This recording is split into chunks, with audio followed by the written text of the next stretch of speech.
Hello, good morning everyone. Back na ko direct og video kay medyo okay ang ang PLDT na.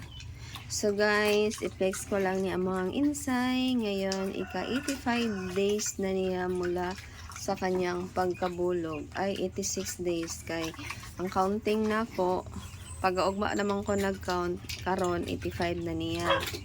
So, kung gikan di sa pagkabulog is 86 days. So, nag-count lang ko pag-augma na. Count ko hasta karon 85 days. Guys, ganyan na talaga. Ganyan lang kalaki ang tiyan ng aming mama pig na si Ensay. Pero porya, buyag lang guys. Buyag na buyag. Malakas na po ang pintig ng kanyang mga tiyan. So, nagbibigay ito sign na malusog ang kanyang mga biik sa loob ng kanyang tiyan. So, yan. Binibigyan ko ang aking alaga ng ganito. Una, yung aking pigs na mixing na una kong binigay sa kanya. So, ano lang yun? Konti lang. Then, dito ako nag-add sa kanyang para mabusog siya ng hindi masyado. Ayan. Ito lang po ang ano ko guys. Malakas na po ang pintig buyag ng kanyang tiyan. So, yan. Kagabi, maraming tumitibok-tibok sa kanyang tiyan.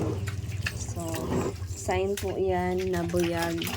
Malulusog ang kanyang mga biig sa kanyang tiyan. So, patuloy ko pa rin si Ensay na obserbahan. Every night na matulog ni siya guys. Ginaano na mo ni siya. Ginabisita yun na mo ni si Ensay. Then, ginamonitor namin ang pintig ng kanyang tiyan. So, yan. So, happy. Kasi, ano na namin ang mga biik. Naramdaman na namin ang mga pintig. So, kahit ganyan ang tiyan ng aming mama pig. Yan. Okay na po. Yan. Ensay, ayusin mo nga sa pagkain. Yan. This is Mama Pig na si Ensay Pohon. Yan lang guys. Maraming vitamina ang kinakain ni Ensay. Pero nilalagyan ko pa rin yan siya ng King Vita Plus.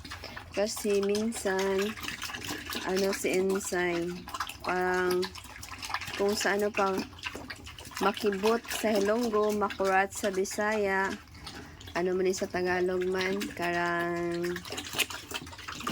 magugulatin si Ensay. I don't know bakit ganyan siya. Kaya hindi ko siya iwanan ng King Vita Plus.